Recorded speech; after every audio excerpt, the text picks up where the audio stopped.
Hi there, I'm the Mythkeeper. Welcome back to my channel. This is my second video on the inner sphere. This time we're talking about the positive energy plane, the negative energy plane, and those planes that are adjacent to those two, the shadow dimension and the first world. I think there's some fun content here. Enjoy. The positive energy plane. The positive energy plane is the source of pre-incarnate mortal souls and the wellspring of life's animating force. But despite this, it may well be the single most hostile plane of existence. Blinding, brilliant, and burning, creation's forge resembles the heart of a blazing star. There is precious little solid ground except for outcroppings of iridescent crystal composed of solid positive energy. And despite the popular but incorrect association of positive energy with goodness, the force of unrestrained life is relentlessly destructive to mortal flesh. The bright twin of the negative energy plane's entropic force, the positive energy plane receives raw quintessence devoured by the maelstrom, forming one pole of the cosmic cycle. It is here that souls originate and begin their journey. In this place, paradoxically antithetical to most life, often comparatively barren and sterile, but nevertheless having an overwhelming alien beauty. That fewer beings dwell upon the positive energy plane than the negative energy plane is one of the oldest ironies of the great beyond.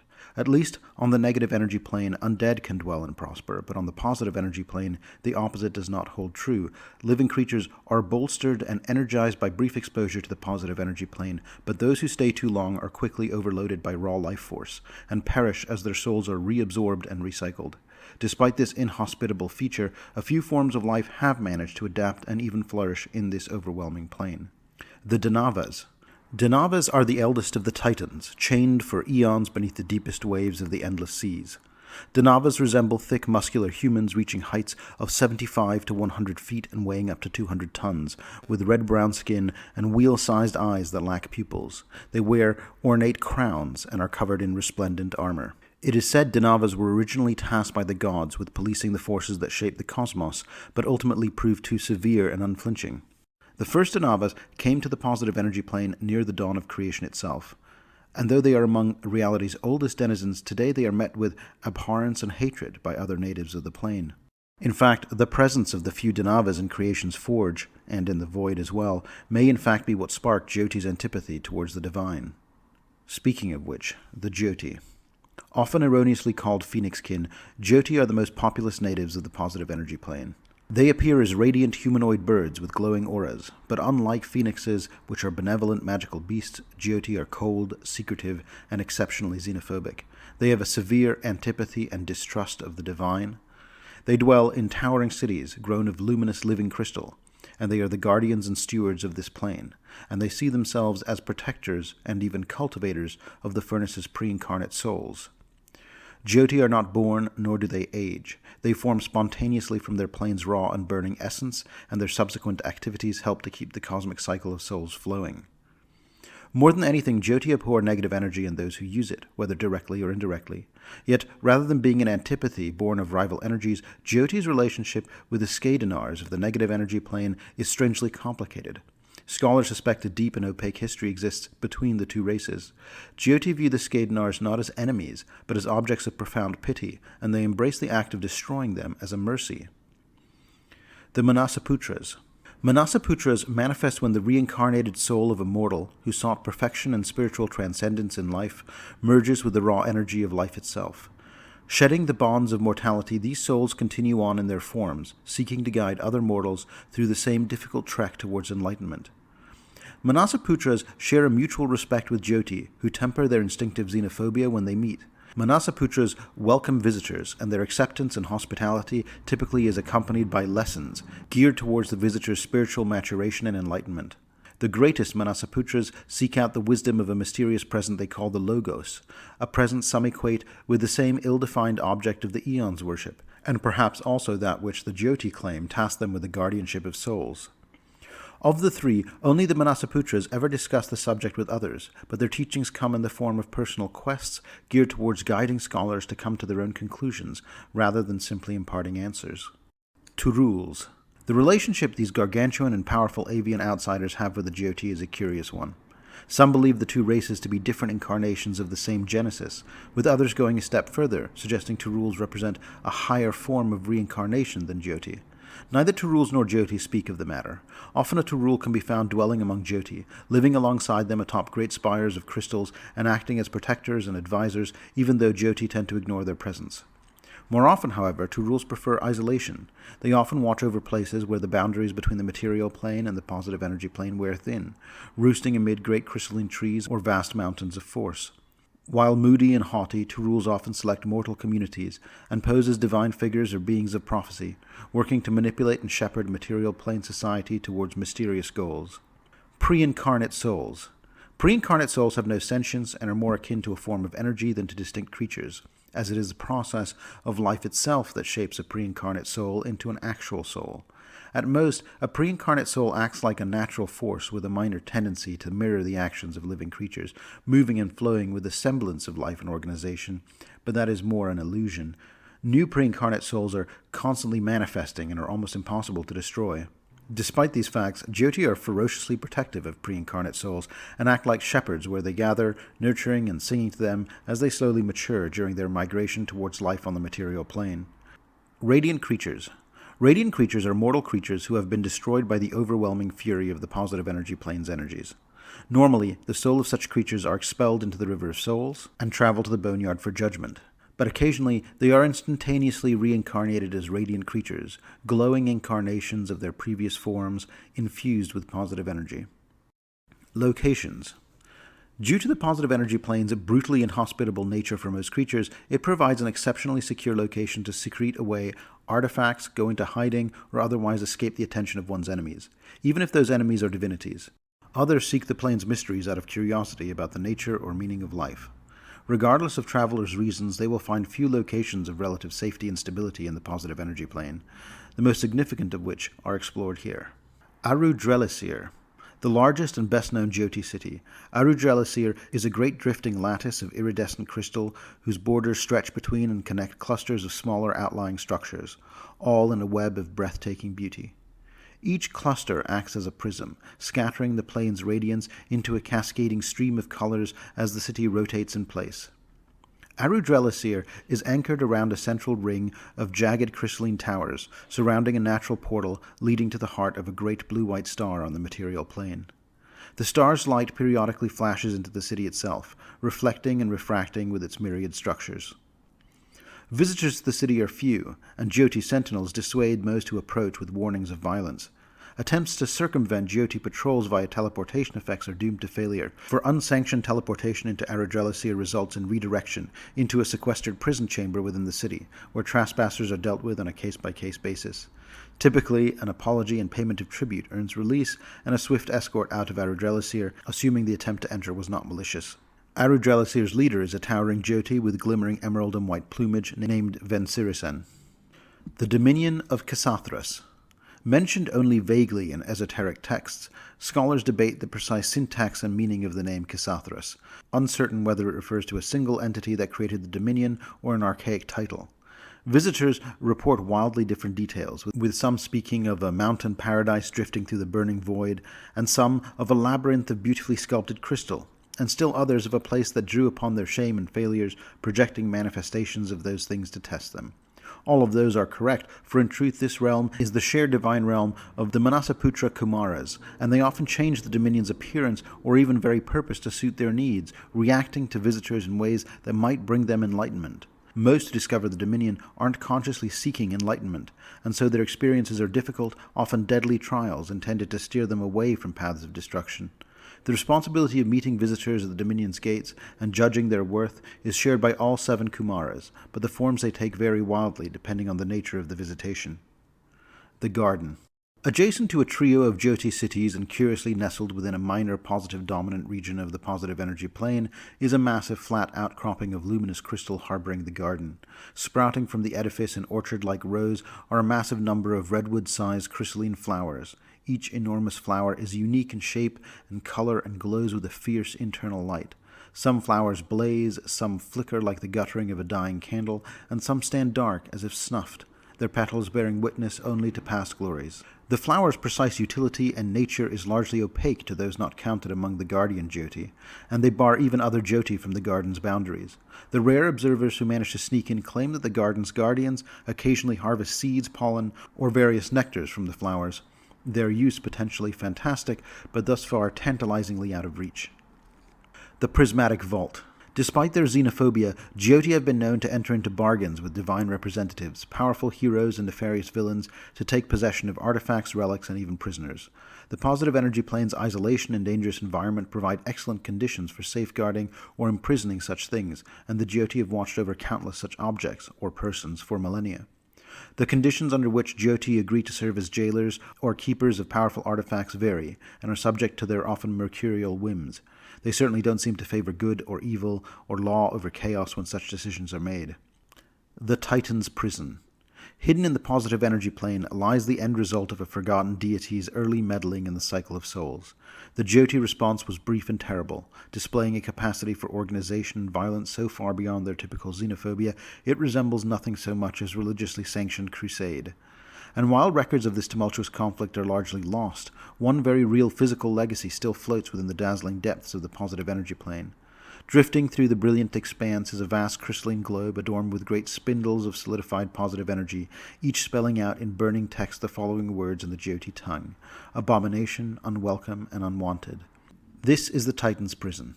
Occasionally, outlines of figures within the Titan's prison can be seen, beating upon the translucent surface from within or fighting one another in an eternally pointless struggle. Jyoti avoid the location, but the occasional Manasaputra can be seen nearby, never touching the prison's walls, but slowly speaking words of forgiveness to those trapped inside. The First World. It is said the material plane was not the first of its kind. In the earliest days of existence, before the creation of mortals and their realm, divinities created a rough draft, a prototype where they could test out different laws of physics and magic. Working through powerful proxies known as the Elohim, the gods and goddesses populated this infinitely mutable landscape with countless forms of life. Every creature that could come to be was shaped and refined, every natural process examined. In the end, goddesses and gods hit upon a configuration they enjoyed. Yet they didn't simply declare their rough draft finished. Instead, they started over from scratch, abandoning their old ideas and painting the final version of the material plane over the top of their rough sketches. Thus the first world was abandoned by its makers, and the Elohim proxies were freed to continue their own designs in the astral plane. Today, the first world occupies a unique position in the great beyond. Set somewhat aside from the deific interests in the cycle of souls, in what residents dub the Great Abandonment, the first world is a closed system, its soul energy constantly recycling. Bolstered by its proximity to the positive energy plane and the souls of the few mortal worshippers of the first world's demigods, the eldest, the realm has become unnaturally verdant, bursting with growth. However, the first world is not simply a pastoral wonderland, it is a realm of infinite possibility and unbridled evolution, with natural laws changing from place to place to reflect the variety of half-finished versions tested out by their makers. The landscape constantly reinventing itself to suit the whims of powerful individuals or its own inscrutable desires. Its residents are equally mysterious, at once familiar and alien, with most living in harmony with the landscape of savage primeval beauty. Thus the first world is the realm of fairy tales, where anything is possible, if you can pay the price. The first world is the ancestral home of all Fae. Members of those races native to the first world, however, are often quite different from those found on the material plane. Most significantly, its native residents do not die in the conventional sense. Native first world creatures slain on that plane do not find their souls traveling to Pharasma for judgment. Instead, such creatures are reformed from the planar fabric after a variable amount of time, often with their memories and personalities intact. While true destruction is possible if an enemy is powerful and dedicated enough, death is more of an inconvenience than an ending for first worlders. In addition to fae such as satyrs, nymphs, and dryads, the first world is also home to a lesser-known species, like the dreaded lurkers in light, the piscine grodaires that carry their own streams with them, the shadowy ankus, and innumerable animals that only superficially resemble the ones we have in the material world. The first world is also home to the Tain, creatures created by the eldest as weapons and grown so powerful that not even their inventors can control them. Of these, the dreaded Jabberwock is the most famous, but others like the Jubjub bird, the Bandersnatch, and the Sard are still more than capable of laying waste to nations. Locations. While distance is malleable and locations in the First World don't track directly to material plane analogs, creatures passing through a breach from Galarian generally all arrive in the same broad region of the First World. The First World is mostly a single landmass without outer space, making it theoretically possible to travel from Galarian's portion of the First World to those behind other planets. Despite this, the First World's constantly shifting nature makes it impossible to map entirely. Attempts to do so result in maps that have a strange tendency to, over time, become warped and twisted parodies of cartography, as if the attempt to precisely identify locations in the First World on paper is an affront to the plane's nature. Anaphaeus. Originating as a resting place for pilgrims visiting the eldest Imbrex, today Anaphaeus is a sprawling city that winds up and over Imbrex's stony feet and legs. Anaphaeus relies primarily on conventional building techniques familiar to the material plane, and it is a major trade hub for both the First World and travelers from beyond. The city is ruled in tandem by the Church of the Twins and the Dreamshapers Guild, and its greatest natural resource are the magical dreams emanating from the eldest. The Crumbling Tower. As its name suggests, the home of the lost prince is constantly cracking and dropping pieces to the ground far below, yet it never quite collapses. Often changing location, but inevitably found far from the realms of other eldest, the tower nevertheless houses numerous dedicated residents, who act as the prince's emissaries and is famous for its extra-dimensional library, the Helix. The Forest Pools. Deep within the Weeping Wood lies Magd's realm, a collection of mist-shrouded ponds linked by stone bridges and causeways. Here, Magd and her coterie of Norns, attended by a choir of powerful multi-headed fairy dragons, read the future in the prophetic pools and reveal secrets to supplicants in exchange for strange favors. The Hanging Bower. The pleasure chambers of the Hanging Bower swing lazily from the canopy of the Silkwood, on cords woven by monstrous spiders, cast in perpetual twilight by leaf shadows and colored lanterns. Renowned for its sensual revelry, the Bower is also a hub of schemes and politics, with the Green Mother watching over it all from a vast flytrap maw called the Bloodpetal Throne. Other notable locations within the Bower include the steamy cavern wombs beneath the forest floor, inhabited by mites, gremlins, and other subterranean fae, and the Silkstring Spire, the tower from which the Green Mother keeps watch over key individuals by using an artifact called the Tangled Knot. The House of Eternity. Those who climb one of the many dangerous staircases leading to Sheikah's mountaintop home find a castle that, like its master, constantly flickers between past and future forms. While Sheikah claims to only watch events rather than interfere, the incredible variety of priceless historical artifacts found in the castle's trophy room suggests otherwise. Adventurers are regularly commissioned to acquire such items, often in exchange for access to the archives, Sheikah's personal library containing all the books they've ever written and ever will. Carafas the Drowned. No one knows who built this ruined city or how it ended up at the bottom of the deepest trench in the Cerulean Sea. While Ragadan lets few other creatures into his demesne, where rumor holds that he's still searching for something he refuses to reveal, many individuals seeking to curry favor with the Waterlord gravitate to the ramshackle settlement called the Sunken Court, just beyond the city's edge. The Nighthold. When Count Ranalk was exiled, his realm tore apart. The hill upon which it stood grew and exploded to become the volcano now called the Bleeding Mount, sending rivers of ash and lava down through the ruined Acropolis. Today, evil fae and malevolent shadows haunt the shrouded realm, their expansion halted by offensive magical lanterns called the Light Line. Legend holds that whoever can sit on the traitor's chair at the center of the volcano's caldera will be the new ruler of the realm, but so far, none have survived the attempt. The Palace of Seasons. This onion-domed edifice rises far from any road in the Thraso Desert, its stone walls curving outwards like an immense flower. Inside, the palace is empty, save for the invisible servants and the eldest Ing, who watches over the compound's many secrets, including specimens of dozens of different seasons that were never implemented on the material plane. Strangely, while the palace is largely regarded as home, Ing claims to be merely watching the place for another unnamed person. The Witch Market. Perhaps the most famous settlement in the First World, the Witch Market is a roving caravan of fae merchants that roam between portals and breaches with the material plane to trade with the residents of the plane. The subject of 1,000 fairy tales, the Witch Market rarely trades in ordinary currency, instead requiring new magic, dangerous services, or seemingly nonsensical or intangible prices for their goods. The Negative Energy Plane. The negative energy plane is cold and inimical to life. Also known as the Void, it embodies entropy and decay. Yet while its energies empower the concept of undeath, the plane itself is without conscious malice. It destroys life as a natural consequence, like water extinguishing a fire. Without negative energy, there would be no natural progression of youth to age, no progression of life to death, and no draw to pull soul energy from the positive energy place in the first place. Matter exposed to the lightless vacuum of the negative energy plane is inexorably reduced to nothing. Any living creature thus exposed is sucked dry of life and doomed to the cursed half-life of undeath. Despite this brutally hostile environment, the void is not entirely empty, as over the eons the plane has accepted terrible things hurled into its depths, abandoned or forgotten. Undead spawned from doomed travelers pollute the plane and perpetually war with the original natives, the Skadinars. These strange beings of beauty and horror rage against the influence of positive energy and hint at a great conflict between the two planes and their respective energies that raged long before the material plane was crafted. The negative energy plane destroys life in most forms of matter, yet there are still denizens of the realm. By far the most common are undead, particularly those without physical bodies. Wraiths are the most commonly encountered, for when a mortal creature dies on the negative energy plane, a wraith often spawns during the process of death. In this case, the mortal's actual soul is not completely corrupted. What forms the wraith is scraped from the dying soul in a process that is metaphysically and emotionally excruciating. The resulting wraiths are almost mindless, and have little other desire than to destroy any other form of life they come across in their aimless drifting of the void. Other undead exist here as well, although most tend to manifest in isolated areas. Hunduns. Despite not being natives of the void, these creatures of madness and entropy find a modicum of truth and solace in the plane's all-devouring, ravenous nothingness.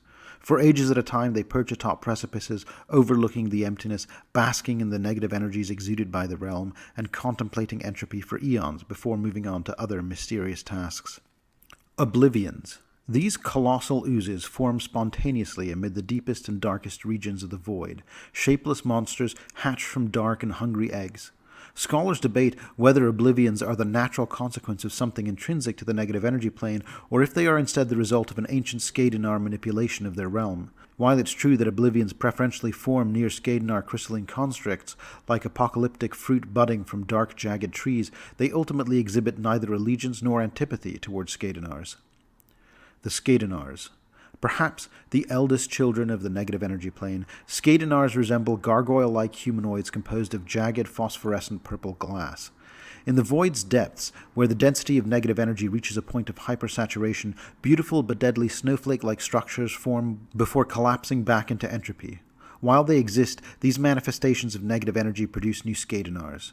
Skadinars are uniformly different from any other outsider, in that what passes for their soul stuff is made of negative energy, and this difference drives their bitter hatred towards virtually every other creature in the cosmos. Skadinars believe themselves the victims of a great theft of their capacity to create life, a theft they blame upon the Jyoti of the positive energy plane. Few creatures can interact in non-violent terms with them due to the antithetical nature of positive and negative energy. Even though undead are sustained by negative energy, Skadinars nevertheless despise them as well, viewing undead as parasites feeding on their plane. Early and continued attempts by demons to forge an alliance with the Skadinars have always ended bitterly, despite demons' obsession with both Skadinars and the Void. Void-ravaged creatures. When a mortal creature survives for months or even years without dying on the negative energy plane, or it is exposed to certain potent pulses of negative energy, it can be transformed into a void-ravaged creature, an undead-like but still living creature infused with negative energy. Void-ravaged creatures tend to be loners and are only rarely encountered outside of the negative energy plane. Locations. While the vast majority of the negative energy plane is empty, around its metaphorical edges lie cliff-like protrusions of solidity, extensions of reality that overhang the void and are over time consumed by it. Periodically, islands of this matter break off to drift through the nothing. When a powerful entity or magical source exerts its will to prevent the decay of these cliffs or islands, pockets sometimes form where life can cling to existence. These locations are few and far between, but those few are extraordinary by virtue of the fact that they exist at all. Eternity's doorstep. This planet-sized sphere of perfectly smooth glass may be the void's greatest enigma. Eternity's doorstep looms silently within the darkness, seemingly immune to the plane's unceasing entropic onslaught.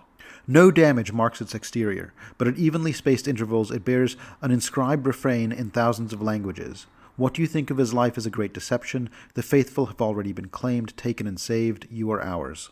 The sphere attracts undead like a ravenous black hole, and in that capacity it has often been described as a death trap.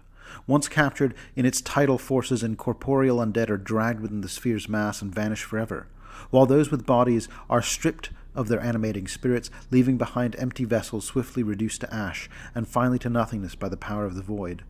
Most horrifically, intelligent undead ensnared by the sphere's pull scream in existential horror as they sink into the sphere's glassy surface, madly reaching for any purchase as the interior clouds with the impression of a legion of indistinct shades and shadows, all grasping and pulling the victim down. The awful screaming ends in resolute silence only when the undead finally slips away from sight, consumed and gone. Some scholars theorize that Eternity's doorstep is an immense Skadenar construct, built in an attempt to purify the void of the presence of undead pollution.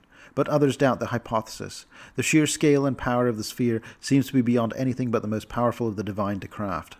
While the location's common name originated with the Skadenars, they claim ignorance regarding its construction and purpose, and the construction of the Eternity's doorstep is very unlike their own angular crystalline architectural styles. 2 additional clues exist as to the sphere's nature. First, spellcasters attempting to magically divine its purpose often report an overwhelming sense of something staring back at them, ancient, powerful, and utterly malevolent. Second are the mysterious visitations by groups of devourers who drift above the sphere's surface, clearly attracted to the artifact but not drawn into it like the undead. Staring into the featureless depths and calling out what amount to prayers, they tilt their heads as if listening for answers, for something speaking back. Devourers who make the pilgrimage to Eternity's doorstep all whisper the same word in their prayers to the sphere: Shepherd. Fallen Duramak. Originally an inhabited planet from the material plane, Fallen Duramak was dragged into the void along with its twin during a monstrous invasion of devils and Klipoths. The world, orbited by shattered, slowly disintegrated moons, remains a sterile, life-scoured tomb planet populated by wraiths, ancient constructs, an entire void-ravaged ecology, and massive numbers of nightshades formed from the sudden oblivion of the warring fiends. Fallen Duramak is a tomb robber's wildest fantasy, with the wealth of an entire world left for the taking. The environment is significantly more amenable than that of the surrounding void, with the surface bearing only a minor negative dominant essence. Additionally, the planet is mostly ignored by Skadenar patrols. Duramak's moons, slowly breaking apart over the course of millennia, contain safe zones carved out by a few surviving devils and Klipoths who have inexplicably adapted to the plane. Adventurers willing to brave the void, and capable of handling the swarms of undead that populate the planet, have an almost untapped bounty at their fingertips, though precious few have made the attempt and survived to escape with any looted wealth. Duramak's greatest mystery is within the largest of the world's temples, a grand cathedral to Pharasma. This desecrated structure's main altar has been etched with a phrase written in Aklo: "Glory to the cycle and the feast upon the damned." The cathedral remains littered with bodies of those who once dwelt there, none of whom reanimated following the world's transposition into the negative energy plane, suggesting that their souls were consumed or stolen at some point before the world's arrival in the void. Whatever caused the catastrophe remains unknown. Malakar's Keep. Named for its creator and ruler, the Lich Zagarius Malakar, Malakar's Keep is one of the few places within the void magically shielded from the surrounding tides of negative energy, and protected somewhat from the threat of attacks by Skadenar and undead. Rarely seen outside of his tower, Malakar spends most of his time exploring other realities via methods like astral projection or recording his discoveries in one of his vault scriptoriums deep within his keep's dungeons, dealing with visitors only when they make it worth his while. Malakar is cruel and sadistic but also pragmatic, and he has come to understand the utility of a population dependent on him for survival. Residents of his keep are expected to perform services, offer specialized skills, or bring in items difficult to obtain within the void. Zul-Karanith. The Skadenar city of Zul-Karanith is equally beautiful and foreboding, an island of dangerous wonder in the void. This massive construction drifts on currents propelled by entropy. Its buildings of crystallized negative energy appear as vast glistening snowflakes of glass and gemstone that crackle with blue-black electrical discharges.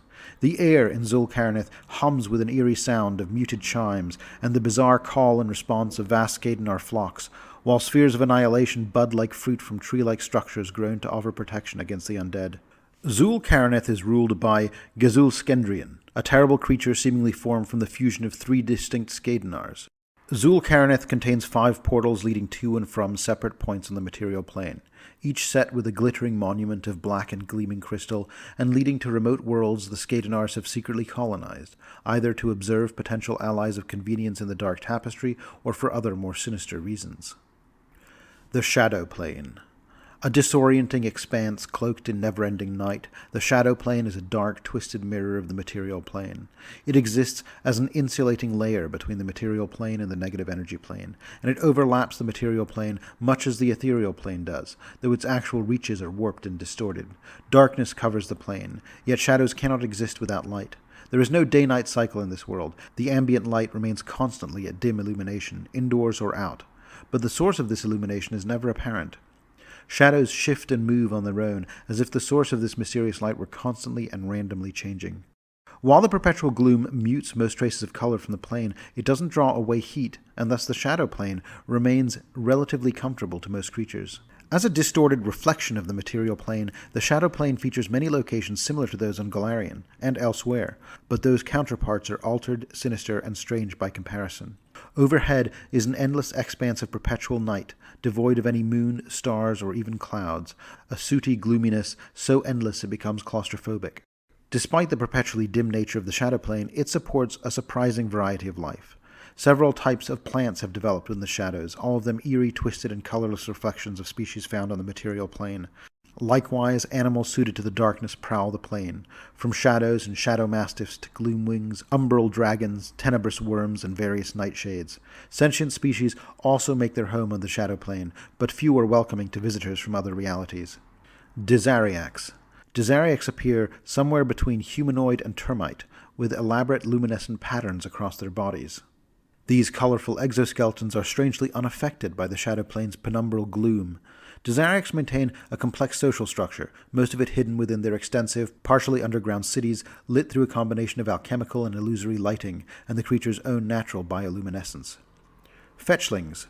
Descendants of humans that were long ago trapped on the shadow plane, fetchlings are perhaps the most familiar shadow plane denizens to those on the material plane. They are a distinct species, exceptionally slender and bleached of most natural color, beyond pale yellow eyes.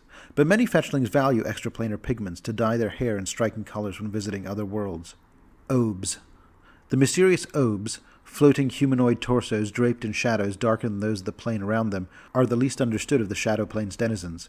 Rarely encountered, their only relations with other races are their ties to the Caligni and dark folk of the material plane, to whom they appear as divine guides.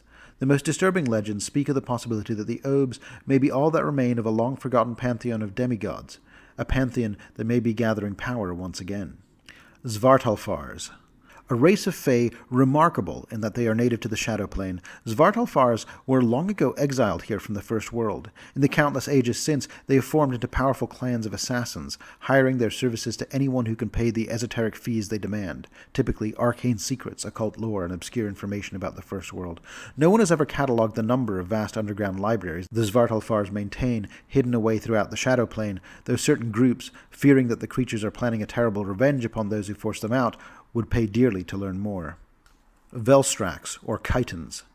Perhaps the most widely known and certainly most notorious denizens of the shadow plane, the vicious Chitons, or Velstrax as they call themselves, have made the shadow plane their home since they were exiled eons ago from the reaches of hell. Their demigod leaders, demagogues, maintain their realms here, while others of their kind take up residence nearby or in isolated communities where they strive to perfect themselves in their chosen torments. Countless Velstrax serve Zon-Kuthon in the lightless realm of Zove-Kane, practicing their arts on the souls of those damned to the Midnight Lord. Wyangs. Wyangs are short, lean humanoids similar in stature to gnomes. Their eyes are yellow or white, and their hair is stringy and slithering. Only a few elusive Wyangs remain on the shadow plane, as the majority of their kind ventured through a series of breaches to the material plane during Galarion's Age of Darkness, only to become trapped there forever. A handful have since managed to find their way back to the shadow plane in the ages since, finding themselves as isolated and alone here as they have been on the material plane. The shadow plane is also the home of Zon-Kuthon. Long ago, his sadism and cruelty made him an enemy of the other gods. Abadar, as a god of law, devised a way to sidestep the divine war that all knew Zon-Kuthon would incite if he continued to go unpunished. Abadar offered him terms. He gave Zon-Kuthon the choice to accept banishment to the prison realm of Zove-Kane on the shadow plane for as long as the sun hung in the skies above Golarion, and in return offered him a single item from the first vault. Patient and having strange insight, Zon-Kuthon agreed. Ages later, when Earthfall blotted the sun from the skies of Golarion for years, Zon-Kuthon was released from his imprisonment and allowed to claim his prize from the first vault, the first shadow. Yet Zon-Kuthon did not choose to return to the outer planes. Instead, he elected to remain on the shadow plane. There, he had found kindred spirits among the Velstrax and their Chiton demigods, and he chose to transform his former prison of Zove-Kane into his deific realm. The warped relationship between the shadow and material planes offers a peculiar utility to the traveler that knows how to abuse it. While both planes are immeasurable, the shadow plane is smaller than the material plane, and as such it can be used to vastly decrease the amount of time it takes to travel between 2 points on the material plane. Shadow walk is the most common method of using the shadow plane to travel swiftly from one point to another on the material plane in this manner. However, the same warped dimension that make transit swifter also make judging distances virtually impossible, and travelers can return to the material plane at only an approximation of their intended location. Locations. The Abbey of Nevers. When the Archdevil Geryon betrayed them, the Velstrax fled from Hell, led by the Eldar Chiton Aragus. He led his people to the Shadow Plane, where he raised a half-physical kaleidoscope of impossibilities for the Velstrax to hide within forever. Since that time, in ages long lost, the Chitons have spread out throughout the Shadow Plane, comfortable in their existence and no longer afraid of Hell's reach. But Aragus remains in the refuge he had constructed. Aragus long ago shed his flesh. All that remains of what was once his body is shadow and smoke.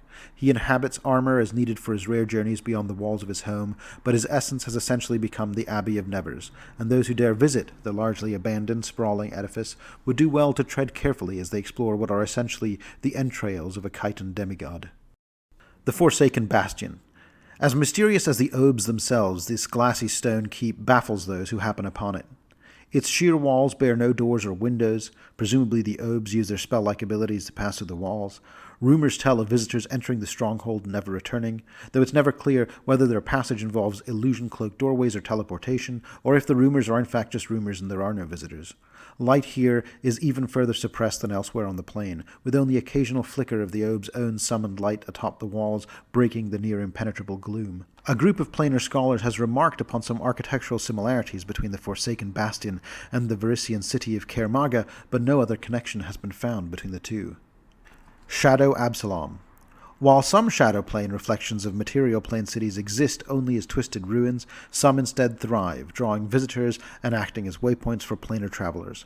While thousands of magical lanterns and lights shed a haunting glow over the city, it also houses a rare native source of illumination for the shadow plane.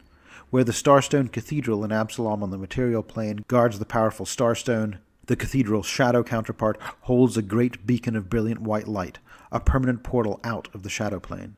Any creature not native to this plane who passes through this light finds itself instantly transported to the point from which it originally entered the shadow plane. Though the portal offers no guarantee of safety, it does guarantee passage, and that alone establishes Shadow Absalom as a preeminent way station for travelers. Zove Kane. Originally Zon-Kuthon's prison, the mountain fortress of Zove Kane is a massive deposit of shadowy obsidian that twists and writhes into tortuous heights in the umbral skies. Few have seen the fortress's interior and returned to tell of what they saw, but the screams of the tormented echo across the blasted wastes for miles around, evidence enough of what goes on within its craggy walls. While petitioners occasionally find their way out, this taste of freedom is only enough for their spirits to be broken as thoroughly as their physical forms, as shadowy tendrils haul them back inside. The lands surrounding Zove Kane are shaped by dreams and nightmares Zon-Kuthon experienced during his age of imprisonment. Taking the form of twisted malevolent landscapes or permanent magical storms, these regions seem to be drawn to mortal travelers and the locations they most visit. Not only did the environment of these areas assail creatures within their borders, causing hallucinations and sapping a creature's will, but they also attract a variety of gloomwings, shadows, and other predators of the shadow plane to prey upon the weakened victims. And that's all of the inner sphere covered. So now we've talked about the transitive planes, we've talked about the elemental planes, we've talked about the other planes of the inner sphere. Coming up, we're going to be talking about the outer sphere. Those are all the heaven and hell type dimensions where a soul might go to after they've died. All that coming in this series. If you enjoyed this content today, please be sure to like and subscribe. And if you've got questions, comments, or requests, let me know in the comments below. I read all the comments, so I really enjoy getting them. I'll see you next time.